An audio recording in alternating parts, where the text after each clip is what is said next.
जी, तो क्या प्रसंग चल रहा है कि जो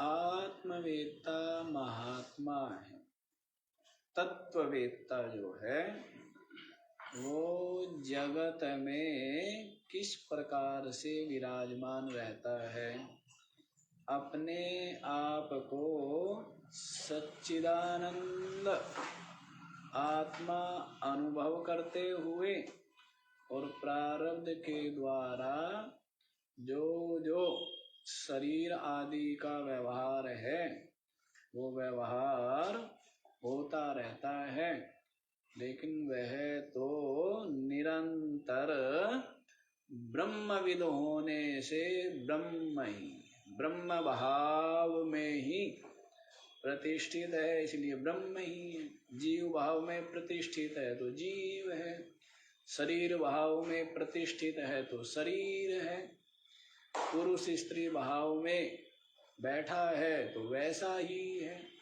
और जो बैठा है किस भाव में, अहम ब्रह्मास्मि, कि मैं ब्रह्म हूँ, तो वह क्या है, वह ब्रह्म ही। वह क्या है, ये सब की सब महिमा किसकी है, मन के संकल्प की, मन के निश्चय, इसकी महिमा है। मन से इसलिए कह दिया मन के हारे हार और मन के जीते जीत, और पार ब्रह्म को पाइए मन ही की प्रतीत। मन से ही तो है सब, मन से ही सब बन जाता है। मन ही देवी देवता, मन ही भूत प्रेत, और ये मन हर हो जाते है जो सुमरे सुचेत। तो मन से ही सब कुछ है ना, मन ही बन गया। और ये मन क्या है, कुछ भी नहीं है, लहर है। जैसे समुद्र में लहर उठती है और रहती है और विलय हो जाती है, इसी प्रकार से ये जो मन है ना, वृत्ति विचार, ये क्या है, अपना आत्मरूप। अपना क्या है, अपना आत्मरूप है। संसार बहिर्मुख हो जाता है तो संसार को देखता है, और अंतर्मुख हो जाए तो फिर क्या हो जाता है, अपना आत्मरूप ही हो जाता है, ब्रह्म हो जाता है। तो बीच में आत्मा, मन और जगत, दोनों के बीच में क्या रखा है, मन रखा हुआ। अब ये मन जगत की ओर देखता है तो, और ये मन जो है अपनी आत्मा की ओर देखता है तो फिर क्या होता है, आत्मा में ही अधिष्ठित हो जाता है, आत्मरूप हो जाता है। जगत रूप हो गया और कौन होता है, मन। शरीर रूप हो गया, कौन, मैं शरीर हूँ। और क्या हो जाता है, मैं आत्मा हूँ, ब्रह्म हूँ, तब क्या हो गया, ब्रह्म रूप। ये बात है, इतनी सी बात है। देखो ऐसा है, ये जो साधनाएं है ना, ये सब किसके लिए, हाँ, ये तो सब जो कर्म कांड उपासनाएं हैं, ये सब जो मन के राग मैल आसक्ति विकार उनको दूर करने के लिए। ज्ञान, ज्ञान तो यूं है, ज्ञान में क्या है, ज्ञान में कोई साधना थोड़ा है। ज्ञान पर्दा हटा दिया है, अब बोध तो तुरंत हो जाता है, ज्ञान तो तुरंत हो जाता है जो भी थोड़ा सा विचारवान है। पर यदि मोह आदि गलित नहीं हुए हैं तो उसको विक्षेप बना रहेगा, सीधी सी बात है। विक्षेप का हेतु क्या, तो और उसका मूल क्या, अज्ञान। तो अज्ञान इसका मतलब गया नहीं, अज्ञान के कारण ही जगत में सत्यत्व बुद्धि है, और फिर इसी कारण से मोह विक्षेप आदि होते हैं। अब जिसको ज्ञान हो गया तो सत्यत्व बुद्धि नहीं, तो फिर उनमें मोह राग आदि की संभावना बनती नहीं है, इसलिए वो मुक्त है। तो विद्या ऐसी नहीं है कि यों करो यों करो यों करो। अरे सीधा समझना है कि ये सब क्या है, 5 कोश जड़ अनात्मा दृश्य है। मैं इन सब का साक्षी हूँ, मैं चेतन हूँ, मैं अविनाशी हूँ, मैं ब्रह्म हूँ, मैं नित्य मुक्त हूँ, अविकारी हूँ, निराकार हूँ। बताइए, तो सबके सब क्या है, नित्य मुक्त है। सब जीव ब्रह्म है। जितने भी अपने आप को जीव मान रहे, सबके सब क्या है, सब ब्रह्म है और सबके सब नित्य मुक्त है। लेकिन अज्ञान भ्रांति राग के कारण से सब में अपने आप में जीवपना और क्या है, अमुक्तता का भ्रम। आगे अब नित्य मुक्त हो, बिना नाम जपे, बिना ध्यान किए, हैं, बिना और प्राणायाम या व्रत या बिना तीर्थ किए आप क्या हो। लेकिन आपको मुक्तता अपने आप में अनुभव नहीं आती है, बंधन अपने आप में अनुभव आ रहा है, विक्षेप, अशांति। तो उसका हेतु अज्ञान है, तज्जन्य जो भ्रांति है, राग है। नहीं तो ज्ञान श्रवण से ही क्या हो जाता है, बोध हो गया। अब ये बताइए कि ये पुस्तक है और ये जो है ये वस्त्र है, तो अब ये आपको बोध करा दिया, श्रवण आपने कर लिया। अब इसको लिए मनन करना पड़ेगा, निधिध्यासन करना पड़ेगा, क्या करना पड़ेगा, या नाम जपने पड़ेंगे, या ध्यान करने पड़ेंगे, या यज्ञ करने पड़ेंगे।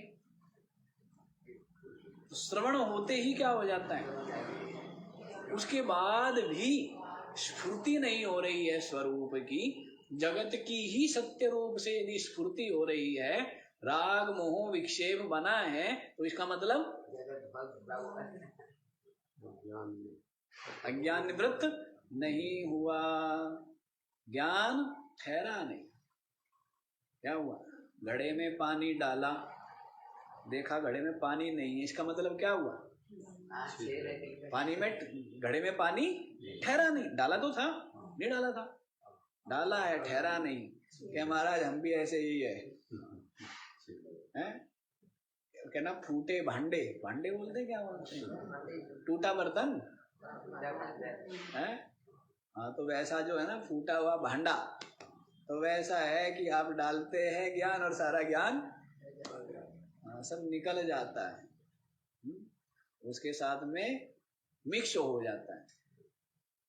इसके साथ में संसार का जो राग है ना, उसके साथ में ज्ञान क्या हो जाता है, मिक्स हो गए, वो भी क्या बन जाता है, वो भी वही हो जाता है वो भी वही हो जाता है, मिक्स होकर के, नहीं, हाँ, मिला दी।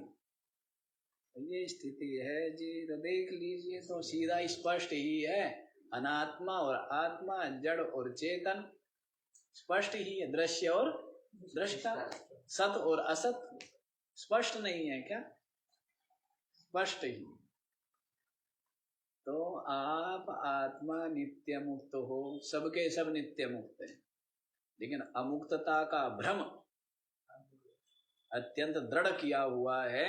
तो उसका हेतु तो ये अज्ञान और जो ये मोह आदि ही, राग।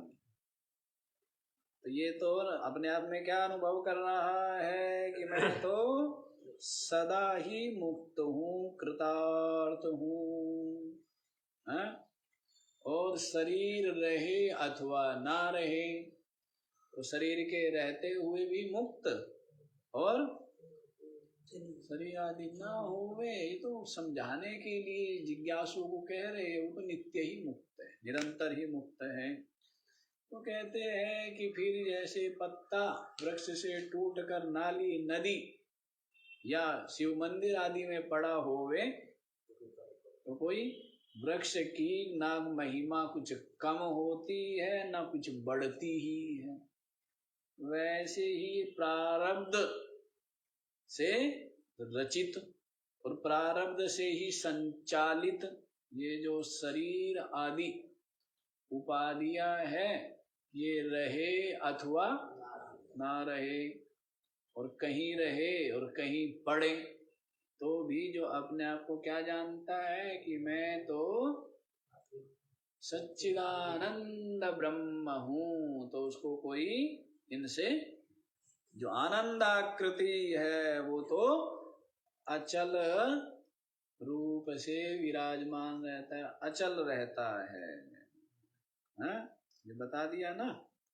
तो शुभाशुभ कुछ जैसे वृक्ष को नहीं, ऐसे ही ब्रह्मवेत्ता के लिए भी न कुछ शुभ है न कुछ अशुभ। किसको है? संसारी को तो है, संसारी को तो सब कुछ है,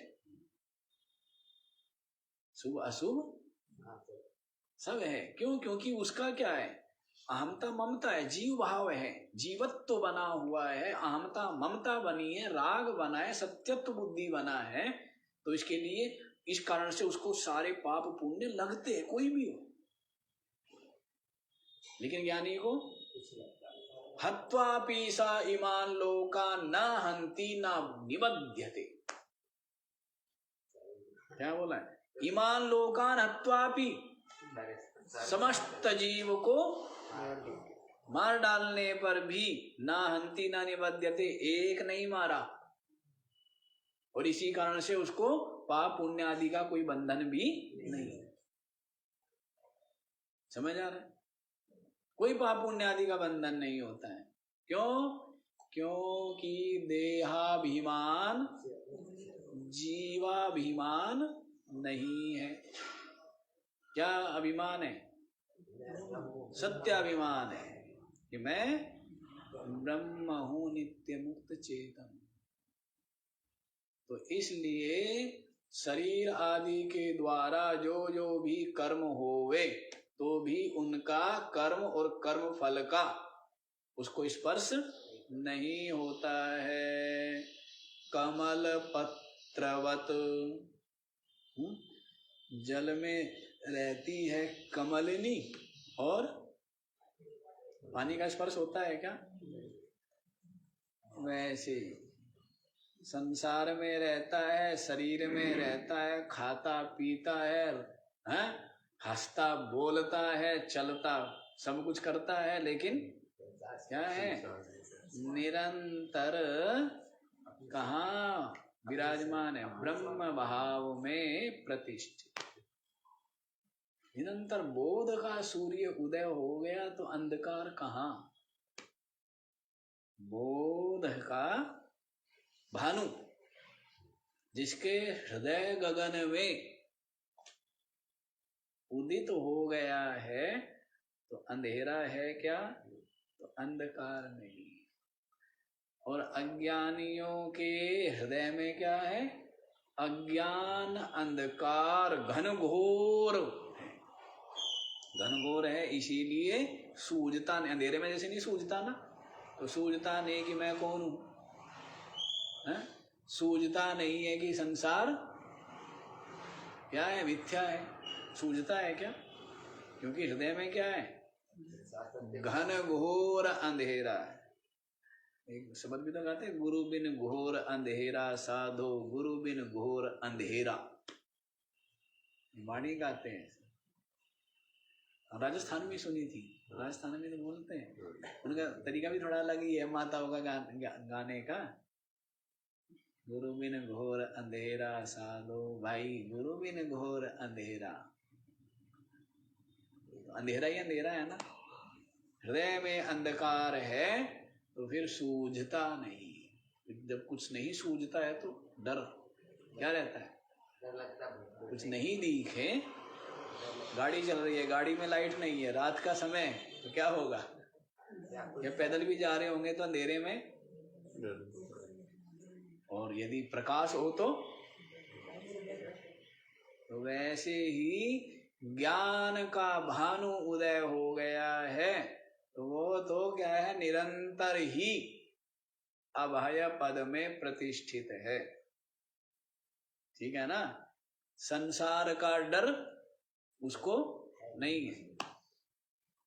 जैसे संसारी है, संसारी अनुकूल को पाना चाहता है, प्रतिकूल से डरता रहता है, समस्याओं से डरता रहता है। साधक जो है वो संसार से ही डरता है, संसार के राग है, बंधन रूप है, साधक डरता है। और ज्ञानी दोनों से नहीं डरता है, वो डरता नहीं है, अभय पद में प्रतिष्ठित है, क्योंकि ये उसको नहीं बांध सकते। ये भोजन, ये वस्त्र, आच्छादन, निवास आदि उसको नहीं बांध सकते, क्योंकि इनकी सत्ता उसकी दृष्टि में प्रतीति मात्र है, प्रतिभास मात्र है, सत्यता नहीं है। इसलिए आप जाने, जो जाने है, जो अनुभव करे वही जाने, वही उसका स्वाद ले। अब जिसके मुख में गुलाब जामुन रखा है, एक तो भाषण सुन रहा है, गुलाब जामुन मीठा होता है, बहुत रसीला होता है, बहुत स्वादिष्ट होता है, बहुत नरम होता है, और पूरा प्रवचन सुन रहा है कई घंटे। क्या किया? गुलाब जामुन के विषय में, और एक ने क्या है मुख में रखा हुआ है। वो कुछ बोलेगा क्या है? उसको बताना पड़ेगा क्या?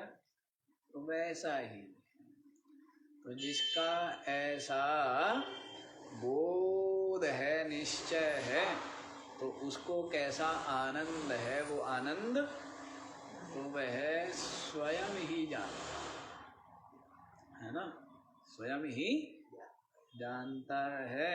अब संसारी लोग जो तुच्छ विषय वस्तु के सुख है, इनकी कामना लिए लिए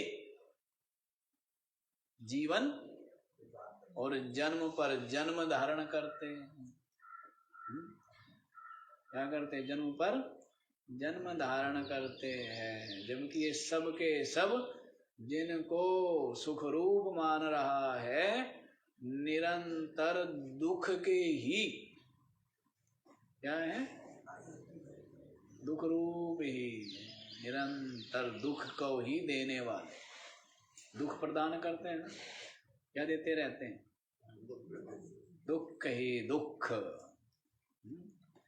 प्राप्ति, रक्षण, विनाश, तीनों कालों में क्या देते हैं? प्राप्ति करना कठिन, फिर प्राप्त हो जाए तो रक्षा करना कठिन, बहुत ग्राहक हैं छीनने वाले, नहीं है। और फिर विनाश होवे, दुख ही दुख। प्राप्ति दुख रूप, रक्षण दुख रूप, और तो ये क्या है? दुख रूप है। ऐसा अनुभवी महात्मा विचारवान ऐसा कहते हैं, ऐसा उनका निश्चय अनुभव है। संसारियों का ऐसा निश्चय अनुभव, वो तो क्या मानते? प्राप्ति सुखरूप, रक्षण सुखरूप, वो अलग बात है, भोगते रहते दुख ही दुख है। तोलना नहीं आता, ये भी अच्छी बात है। कच्चे सेठ हैं, तोलना है ना कि सुख ज्यादा मिला या दुख ज्यादा मिला, तो पता क्या लगेगा? सुख मिला 4 आना, और बाकी कितना बच गया? 12 आना क्या रह गया? दुखी। क्यों सेठ जी? 4 आना भी ज्यादा बोल दिया हमने। 10 पैसा आवास मात्र, 10 पैसा सुख और 90 पैसा। लेकिन होता क्या है?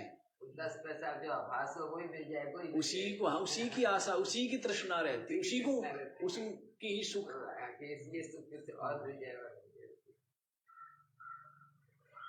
थोड़ी सी देर की है ना प्रशंसा, और उस प्रशंसा, थोड़ी सी देर वो प्रशंसा पाने के लिए पूरा जीवन लगा देता है कि मैं राष्ट्रपति से क्या हो जाऊं? पुरस्कृत हो जाऊं।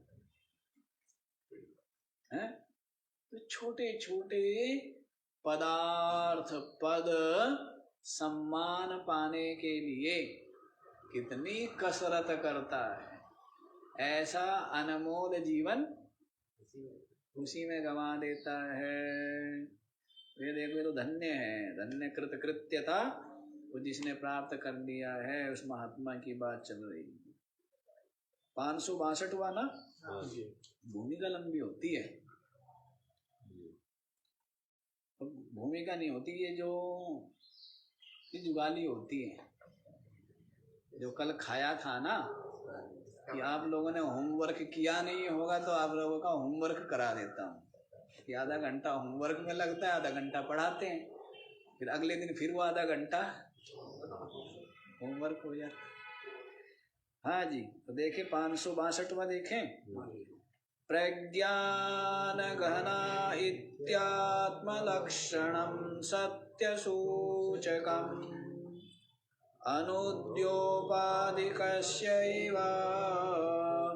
कथयन्ति विनाशनम्। प्रज्ञानघनः इति आत्मलक्षणं सत्यसूचकम् अनुद्य औपाधिकस्य एव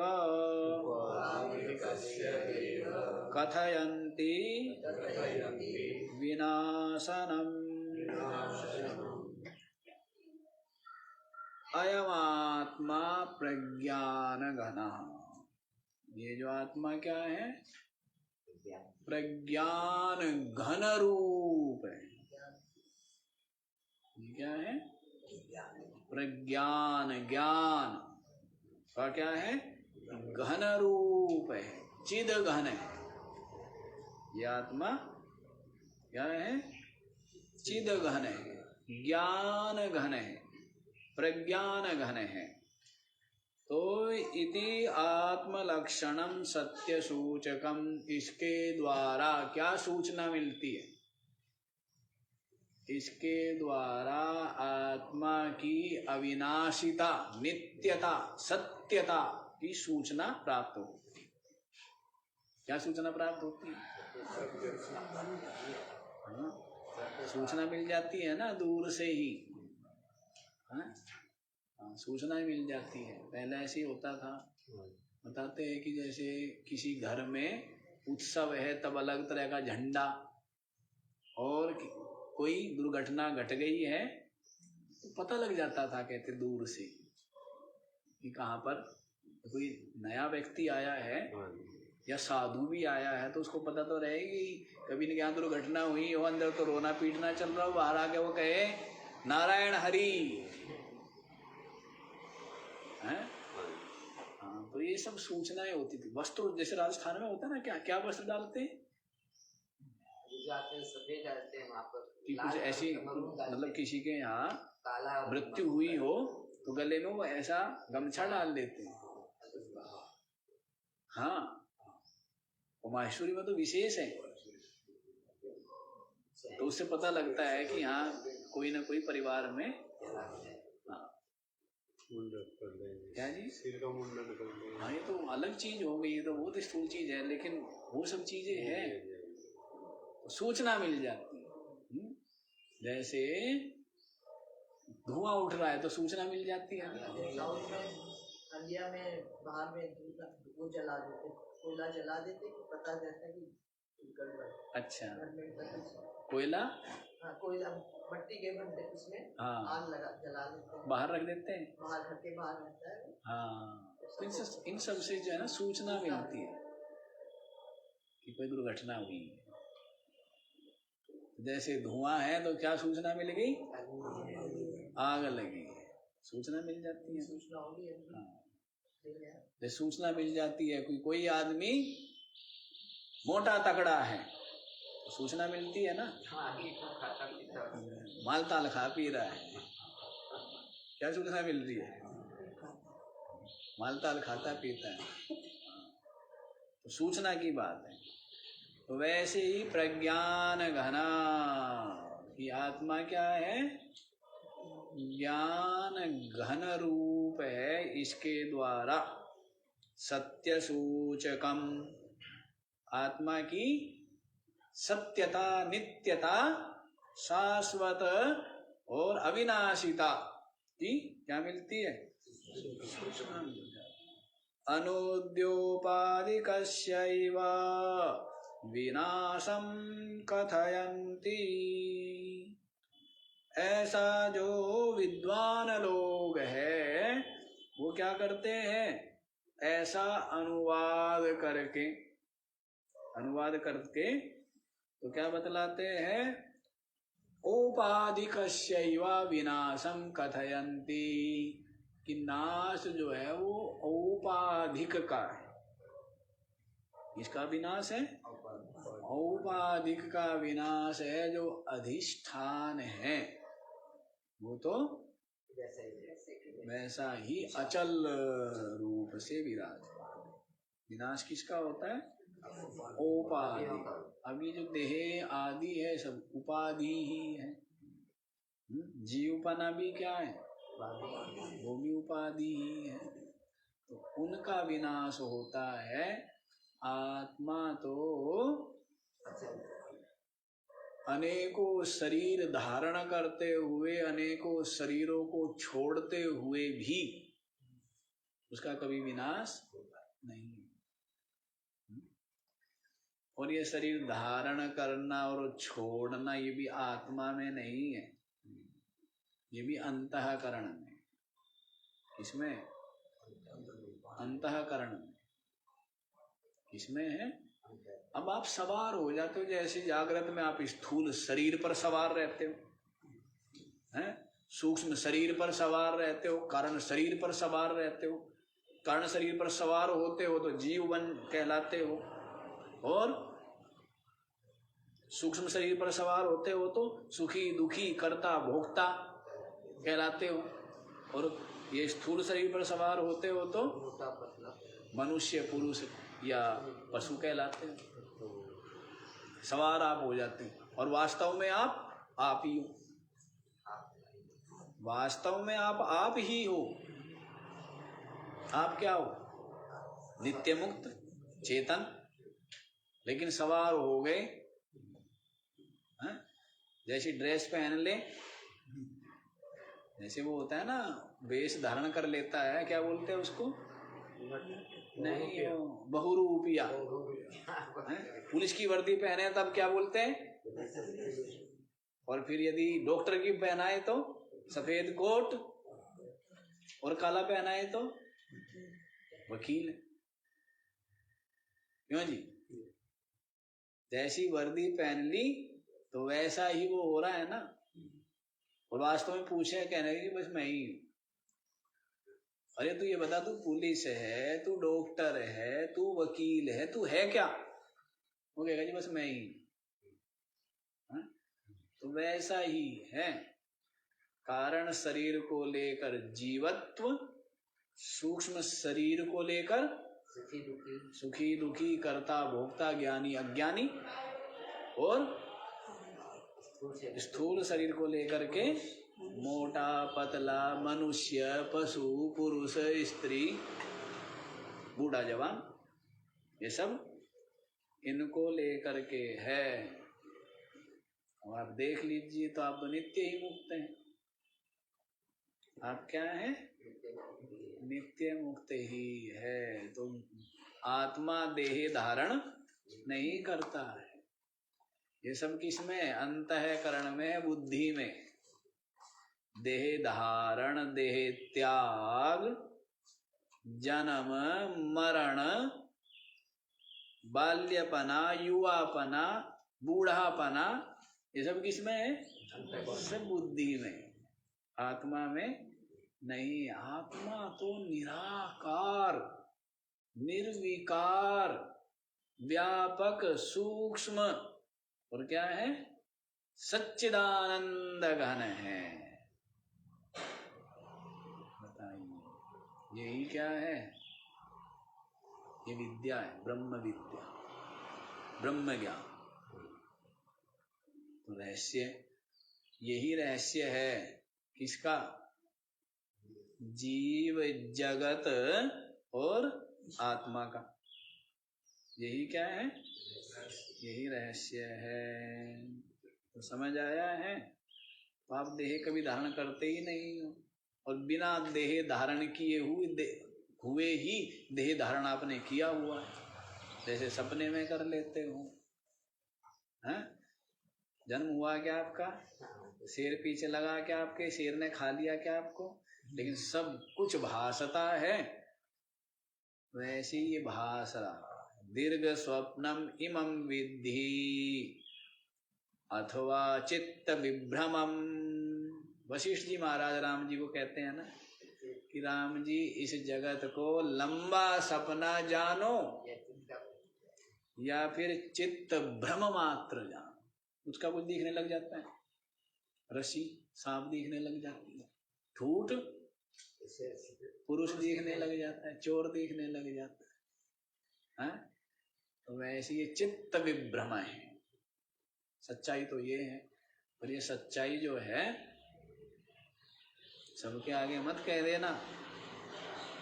जिनको थोड़ा बहुत क्या है, प्रबोध है, सत्संग के संस्कार है, थोड़े विचारवान है, उनको ही कहने का कोई अर्थ है। नहीं तो संसारी तो चरम परम अंतिम लक्ष्य जगत। चरम परम लक्ष्य क्या है, उनको मत बता देना। उसी के लिए दिन रात एक किए हुए, खून पसीना एक किए हुए, नहीं किए हुए, इसी के लिए कर रहे हैं सारी दुनिया। उनको मत बताना। अच्छा जी, हो गया प्रज्ञान घन। इसके द्वारा क्या बताया, आत्मा की अविनाशिता की सूचना मिल गई है, ऐसा अनुवाद करके। तो फिर नाश किसका होता है जी, तो बता दिया उपाधि का है। नाश किसका है, उपाधि का है। तो चेतन का नाश नहीं होता है। आत्मा अविनाशी है, या ये कह दिया कि नाश उपाधि का होता है। तो इसके द्वारा सूचना मिल गई कि जो आत्मा है वो अविनाशी। जैसे जो कल्पित सर्प है, नाश किसका हुआ, ज्ञान से, रस्सी का हुआ क्या, कल्पित सर्प का ही नाश हुआ है ना। वैसे तो उपाधि का नाश होता है, अधिष्ठान का नहीं। आगे वाला देखो जी, 563। अविनाशी वा अरे अयम् आत्मेति श्रुतिरात्मनः प्रब्रवीत्याविनाशित्वं विनश्यत्सु विकारिषु। अविनाशी वा अरे अयम् आत्मा इति श्रुतिरात्मनः प्रब्रवीति अविनाशित्वं विनश्यत्सु विकारिषु। देखो, अविनाशी वा अरे अयम आत्मा, ऐसा ये श्रुति आती है। श्रुति जो वचन कह रहे हैं, साथ साथ प्रमाण दे रहे। प्रमाण गुरुदेव बोल रहे हैं ना। कौन बोल रहे हैं, गुरुदेव शिष्य को बोल रहे हैं। तो उसके लिए साथ साथ प्रमाण भी दे रहे कि अन्य महापुरुषों का भी यही अनुभव है। और देखो, श्रुति भी यही कह रही, वेद में भी यही कह रहा है। आत्मा वा अरे अविनाशी, ये जो आत्मा है अविनाशी वा अरे अयम आत्मा अनुचित्य धर्मा, नीचे लिखा हुआ है। बृहदारण्यक उपनिषद की श्रुति है ये।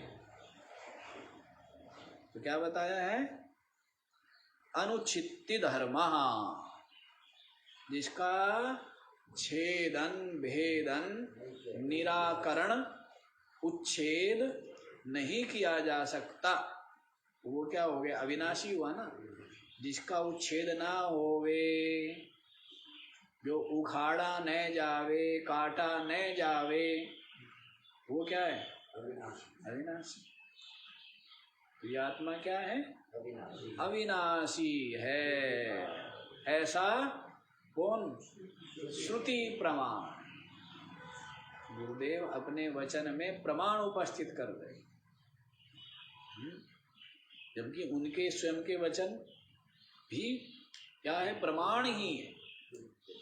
जिसके हृदय में अज्ञान, लोभ, मोह नहीं है, तो उसका जो वचन है वो तो वेद के समान ही प्रामाणिक है। आदमी का वचन कब प्रमाण नहीं होता? जब लोभ, मोह, स्वार्थ, अज्ञान पूर्वक जो भाषण करे तो वो प्रामाणिक नहीं है। लेकिन जहाँ अज्ञान नहीं, लोभ, मोह, स्वार्थ नहीं, चित्त में किसी प्रकार की कोई कामना नहीं, तो उसके वचन क्या है? वो तो वेद के समान ही आदरणीय, प्रमाण रूप। लेकिन उसके पश्चात भी प्रमाण उपस्थित कर रहे, उसके पश्चात भी कह रहे कि देखो भाई, श्रुति ने भी ये कहा। शिष्य को भी आशंका नहीं है, लेकिन दार्ढ्यार्थम और दृढ़ हो जाता है। क्या होता है? और दृढ़ हो जाता है ना। हिलाने से, जैसे खूंटे को हिलाते हैं ना, तो वो हिलाना किस लिए? दृढ़ करने के लिए या उखाड़ने के लिए? हैं? दृढ़ करने के लिए ना। हाँ, तो वैसे ही यहाँ पर ये जो कह रहे हैं, ये दृढ़ करने के लिए कि और दृढ़ हो गए, चित्त में किसी प्रकार का संशय, आशंका न रह जाए। ऐसा आत्मनः अविनाशित्वं विनश्यत्सु विकारिषु प्रब्रवीति। विनश्यत्सु विकारिषु, ये जो देह आदि है, ये क्या है? विकारी है, विनाशी। विकारी है, विनाशी। तो इनमें आत्मनः अविनाशित्वं प्रब्रवीति, आत्मा की अविनाशिता को प्रब्रवीति श्रुति कहती। अविनाशी वा अरे अयम आत्मा अनुचित्ति धर्मा, ये जो श्रुति है, ये आत्मा की विनाशी जो विकारी देह आदि है, इनमें क्या बताती है? आत्मा की अविनाशित्व का ही प्रतिपादन करें। अयम आत्मा अविनाशी।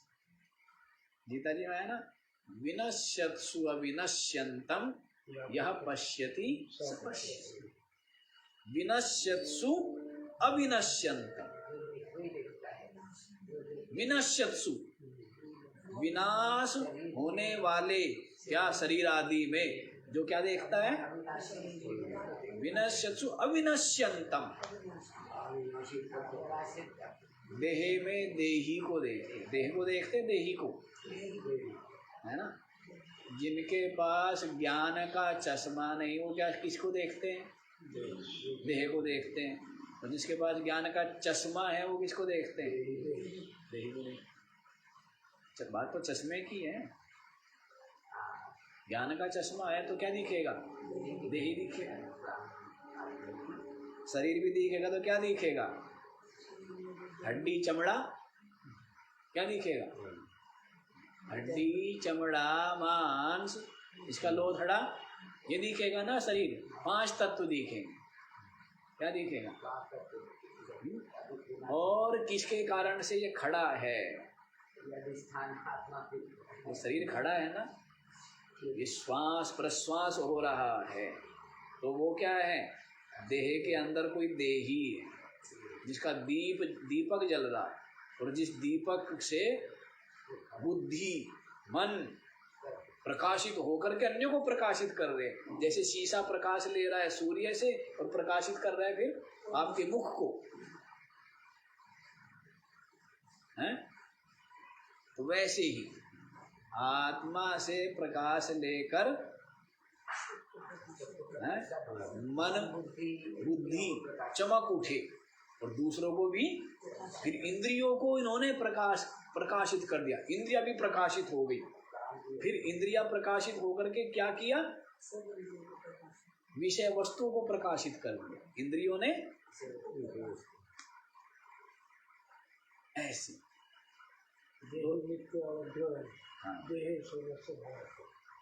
अब अच्छा देही, हाँ ठीक है, देही वाले पे लाएंगे, पहले यहाँ आ जाओ ना, फिर छूट जाएगा। तो ये जो देहे है, इसमें देही वो क्या है,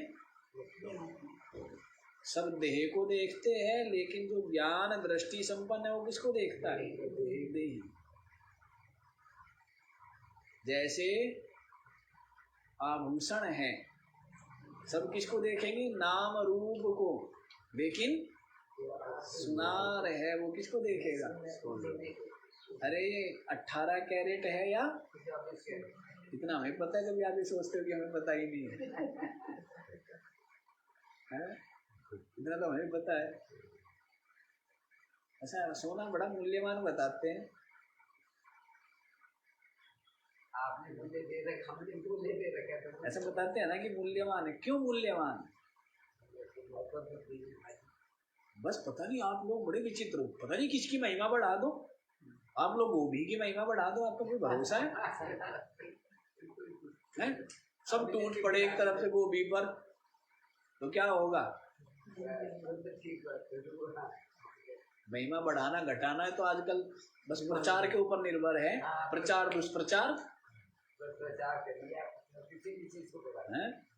महिमा बढ़ा देते हैं कि ये इतनी गुणकारी है, इसको खाने से बुढ़ापा आता ही नहीं है, एंटी एजिंग ऐसे बोलते हैं। हाँ, और आजकल इम्यूनिटी भी चली थी एक बार को, अभी भी चल रही है क्या इम्यूनिटी? पपीते के ऊपर पत्ते ही नहीं छोड़े इम्यूनिटी बढ़ाने के लिए बढ़ा देते हैं ना महिमा। ये पता नहीं खा करके इम्यूनिटी कमजोर होती है, कम खाने से या न खाने से क्या होती है, बढ़ती है। और खाने से अभी 10 गुलाब जामुन खा लो, बिल्कुल ठीक ठाक स्वस्थ आदमी हट्टा कट्टा मजबूत हो, अभी क्या हो जाएगा, अभी आलस, प्रमाद, बीमार, रोग, खट्टी डकारे और पता नहीं क्या है, ये होता है। हाँ, तो खाने से इम्यूनिटी कमजोर होती है और न खाने से, और लोग उल्टा समझते हैं, नहीं लोग उल्टा समझते। अच्छा जी, चलो फिर आयुर्वेद आ जाएगा। क्या बताया है कि जैसे क्या देखता है, सोना, सोने को देखता है ना सुनार, बाकी लोग नाम रूप आभूषण को देखते हैं। तो शरीर में शरीरी को देखना, नासवान में अविनाशी को देखना। नासवान ये शरीर आदि क्या है, विनश्यत्सु अविनश्यन्त, विनाशी में यह पश्यति स, जो देखता है वही वास्तव में देखता है, और जो उसको नहीं देखता है वो देखते हुए भी अंधा है। देखते हुए क्या है, विमूढ़ा नानुपश्यन्ति, पश्यन्ति ज्ञान चक्षुषा। विमूढ़ नहीं देख पाते हैं, लेकिन ज्ञान चक्षुषा पश्यन्ति, ज्ञान चक्षु संपन्न जो है वो किसको देख पाते हैं, इस आत्मा को देख पाते हैं। परमात्मा दिखता है ना, परमात्मा दिखता है किससे, ज्ञान के आलोक में, ज्ञान के प्रकाश में दिखता है परमात्मा। आंख, नाक, कान, मुंह, बुद्धि, इनसे परमात्मा ज्ञान के प्रकाश में प्रकाशित हो उठता है कि ये तो प्रकाश पुंज है। परमात्मा क्या है, जैसे ही अज्ञान का पर्दा हटा तो जाना परमात्मा तो प्रकाश पुंज, प्रकाश रूप है, सदघन चिदघन आनंद घन। ऐसा कहाँ दिखा? ज्ञान के आलोक में भी, क्योंकि ज्ञान ने उस तो किसको दूर कर दिया? अज्ञान को दूर कर दिया। ये बात है जी। तो बताया है विनश्यत्सु विकारिषु अविनाशित्वं आत्मनः प्रब्रवीति। आत्मा की अविनाशिता श्रुति कहती है। तो फिर ये विकारी और विनाशी कौन है? उपाधि, देह इंद्रिया।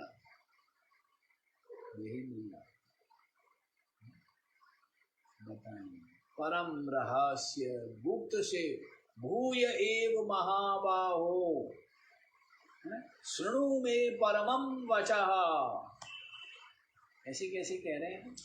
कौन कह रहे हैं?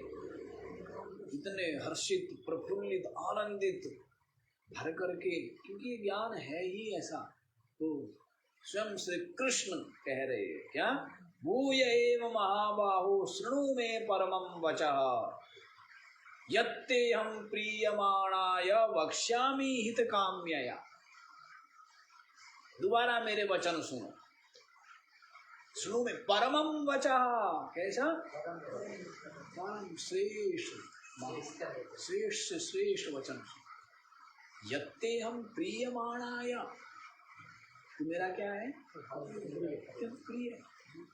वक्ष्यामि हित काम्यया, और हित क्या है? ये ज्ञान, ये ज्ञान देना ही तो हित है।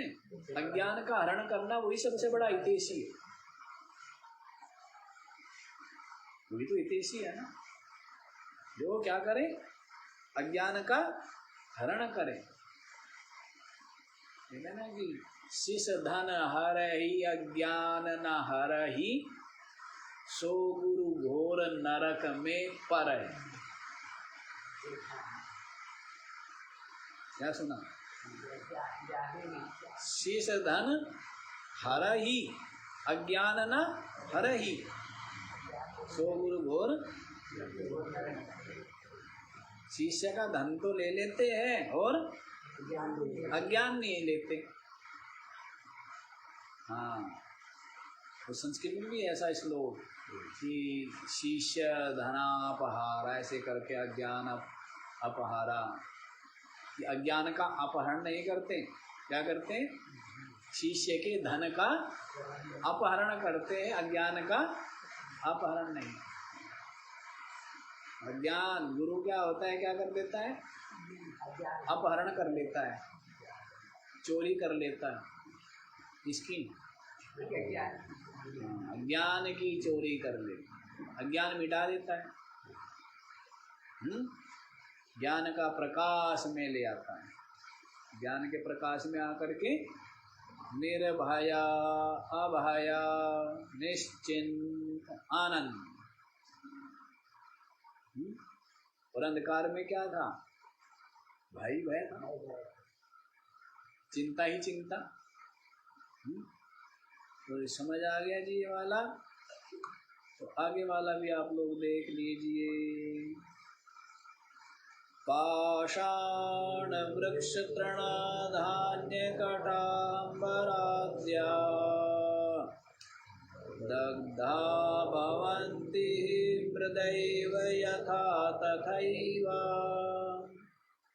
देहेन्द्रियासु मनादि समस्तदृश्यम् ज्ञानाग्निदग्धमुपयाति परमात्मभावम् परात्मभावम्।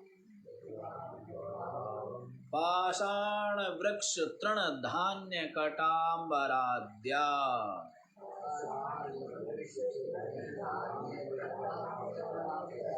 दग्धः भवन्ति मृदेव यथा तथैव देहेन्द्रियासु मनादि समस्त दृश्यम ज्ञानाग्निदग्धम् उपयाति परात्म भावम्।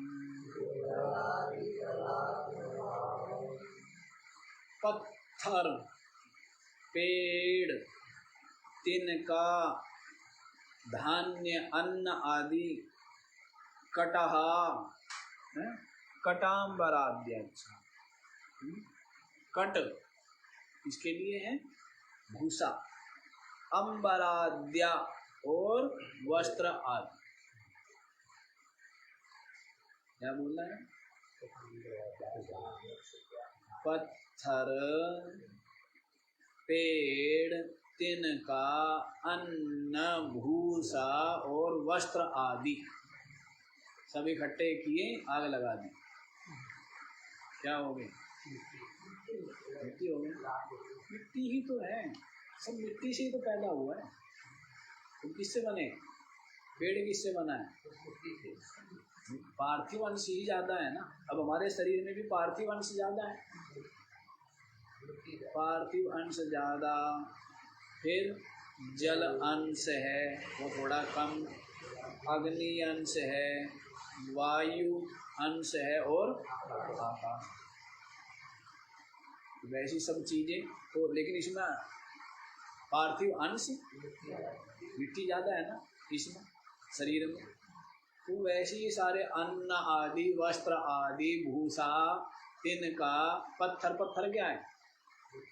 मिट्टी तो है, ठोस हो जाती है, उतनी ऐसी ऐसी क्रिया होती है, गर्म होता है ना, मिट्टी से घड़ा बना लेते हैं, ठोस बना लिया ना हमने, उसको पकाया तो क्या बन जाता है? वैसे पत्थर पड़े पड़े पड़े पड़े, सोना क्या बना है? सोना भी तो मिट्टी है, जितनी धातुएं हैं सब क्या है?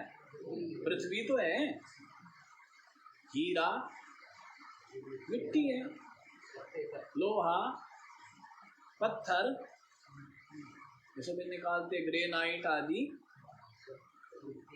किस तरह के ग्रेनाइट लगाते हैं आजकल, निकालते हैं बहुत बहुत हजारों हजारों फीट गहरे से निकालते हैं। आप सोचिए, हजारों फीट गहरा खोदना, और उससे बड़ी बड़ी खदानें होती है। ये क्या है? इटालियन है, ऐसा ही तो बोलते हैं कि लोग इटालियन पत्थर लगाया है। इटली से आता होगा, हवाई जहाज में बांध के लाते होंगे। अच्छा, सिप में आता है। अच्छा, हम तो ये समझते थे कभी रस्से बांध करके लटका के लाते हो, जैसे क्रेन से लटकता है ना। हाँ, तो इस तरह सब मिट्टी है, सब क्या है? उसी को बता रहे हैं कि जैसे सब इन चीजों को दग्धा मृदेव भवंती, यथा जिस प्रकार से इन सब को जला देने पर क्या हो जाते हैं?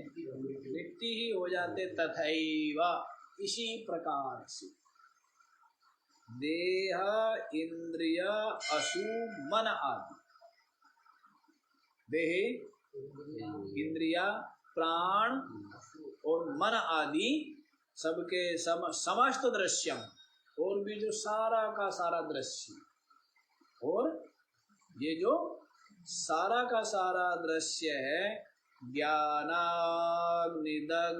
उपयाति परात्म भावम। जलाना नहीं इसको है? कभी कहो कि शरीर को जला दो, सारा कुछ उठा के जला दो, ऐसा कुछ नहीं। ज्ञानाग्निदग्धम, ज्ञान रूपी, विचार रूपी अग्नि के द्वारा दग्ध हो जाने पर परात्म भावम उपयाति, परात्म भाव को प्राप्त हो। सबका सब क्या होता है? परमात्म रूप हो। सबका सब क्या है? क्योंकि परमात्मा से भिन्न अन्य की सत्ता ही नहीं है, ही नहीं। सब कुछ उसमें ही भास रहा है, उसी अधिष्ठान में है सब। जैसे रस्सी में भासता है सर्प, जलधारा, भू छिद्र, माला, दंड आदि, किसमें भास रहे? वैसे और वे सबके सब क्या रस्सी है ना, वो क्या है? रस्सी है। इसी प्रकार से ये सारा का सारा दृश्य शरीर, इंद्रिया, प्राण, मन, बुद्धि आदि सबका सब क्या है? परात्म भावम, परमात्मा रूप है, परमात्मा ही अधिष्ठान है, उसमें ये भासते हैं। और जो भास रहा है शरीर आदि, उस शरीर आदि का निर्वाह पालन भी इनके द्वारा ही होगा, भासने वालों के द्वारा ही। ऐसे तो है नहीं कि ब्रह्म ज्ञानी की जो रोटी है ना, वो वहाँ कहीं परलोक में बन के आएगी, क्यों जी? ऐसा तो नहीं है ना कि उसकी रसोई जो है वो अलग है। कहाँ है उसकी रसोई? वो इंद्राणी जो है ना, या ब्रह्माणी, सरस्वती माई, गायत्री देवी, सरस्वती देवी और लक्ष्मी देवी, तीनों देवियाँ बैठती है, चूल्हा जलाती है, और जो है बढ़िया बढ़िया रोटी जो है बन करके ब्रह्मज्ञानी की, और फिर जो है नारद जी लेके आते हैं। ऐसा नहीं है, ये शरीर है जैसा, ये जगत का ही तो एक भाग है, जगत का ही तो हिस्सा है, ये भी तो जगत ही है। ये शरीर क्या है? ये इंद्रिया, ये प्राण, ये मन, बुद्धि, ये सब क्या है? ये तो जगत ही है। जैसे ये जगत, तो इस जगत के तो यही काम आएगा ना, ये कोई और काम आएगा? क्यों नहीं? अब ऐसा है, ऐसे तो है नहीं कि आटा दाल चावल तो जागृत के और आग जो है वो स्वप्न की, उसमें भोजन बनेगा क्या? क्यों जी? या आग जागृत की हो और सपने के आटा दाल चावल हो तो भोजन बनेगा? समसत्ता होनी चाहिए ना। स्वप्न में स्वप्न की आग और स्वप्न के ही दाल चावल होने चाहिए तो रोटी का भोजन बनेगा, तो भूख मिटेगी। यहाँ वाला भोजन स्वप्न में भूख, और स्वप्न वाला यहाँ नहीं मिटा पाएगा। यहाँ जो भूख लगी है ना, सपने की जो भूख है वो किससे मिटेगी? स्वप्न के ही भोजन से मिटेगी। और यहाँ जो भूख लगी हुई है, अब इस शरीर को, उस शरीर को भूख लगी थी तो वो वहीं के ही भोजन से मिटी, और इस शरीर को जो भूख लगी है वो यहाँ के ही। और आत्मा, अहम भोजनम नैव भोज्यम न भोक्ता, अहम भोजनम नैव भोज्यम न भोक्ता, ना तो मैं भोजन हूँ, ना मैं भोज्य हूँ, और न मैं भोगता हूँ। चिदानंद रूप। अब देखो, आत्मा तो सदा ही तृप्त, भूख लगती नहीं। आत्मा क्या है? सदा छका हुआ, सदा तृप्त, सदा ही परिपूर्ण है ना, अद्वितीय है ना, केवल है ना। भूख प्यास द्वैत की सत्ता ही नहीं है। तो ये समसत्ता में ही साधकता बाधकता बनती है। गड़बड़ मत कर लेना। सपने में स्वप्न के भोजन आदि काम आएंगे, जागृत में हाँ। क्या महाराज, आप ज्ञान हो गया, ब्रह्म हो, फिर भोजन क्यों करते हो आप? भगवान को भी भूख लगती है, हैं? अरे भगवान की कृपा से ही सब कुछ है भाई। ये भोजन किसकी कृपा से, और ये भूख किसकी कृपा से, और ये स्वाद किसकी कृपा से? किसकी कृपा है? यदि भगवान ना होवे तो सब किसकी कृपा से? भोजन को भोजन किसने बनाया? ये खाने योग्य है, ये नहीं खाने योग्य, किसने बनाया? भगवान ने बनाया ना। और ये भूख लगी, ये भूख किसको लगी? किसके कृपा से लगी? कभी जड़ को सबको भूख लगती देखी आपने? हैं? भूख किसकी कृपा से लगी, और तृप्ति का अनुभव और स्वाद का अनुभव किसकी कृपा से हुआ? तो सब कुछ तो भगवान ही है। वे मारने वाला है भगवान, तो खाने वाला है भगवान, खिलाने वाला है भगवान, और खाया जाने वाला है भगवान। ब्रह्मार्पणम ब्रह्मभिः ब्रह्माग्नौ ब्रह्मणाहुतम ब्रह्मैव तेन गंतव्यम ब्रह्म कर्म समाम। सब कुछ ब्रह्म है। हविः क्या बोला है? ब्रह्मार्पणम है, किसको अर्पण? ब्रह्मार्पणम ब्रह्म हविः, और जो अर्पण किया जा रहा है वो ब्रह्माग्नौ, जिस अग्नि में डाला जा रहा है वो भी क्या है? ब्रह्मणाहुतम। देने वाला कौन है? वो ब्रह्म ही। ब्रह्मैव तेन गंतव्यम, किसको प्राप्त हो रही है? ब्रह्म को ही प्राप्त हो रही है। तो ये सारा का सारा जो कर्म है ये भी क्या है? ब्रह्म। सब ब्रह्म ही है, तो सब भगवान ही है, सब भगवान की ही कृपा है। भगवान के अलावा कुछ है ही नहीं। अब तुम भगवान को दूसरा मानो है, वो तुम्हारी बुद्धि। तुम भगवान को क्या मानते हो? भगवान दूसरा है, मैं भगवान से अलग हूँ। और वेदांत क्या कहते हैं? बस भगवान ही भगवान है, भगवान के अलावा और कोई है ही नहीं। सबसे बड़ा आस्तिक कौन है? क्यों जी? और इसको नास्तिक बताते हैं लोग। भगवान ही भगवान के अलावा तुम कहते हो बस भगवान न्यारा है और हम न्यारे हैं, सारे जीव न्यारे हैं।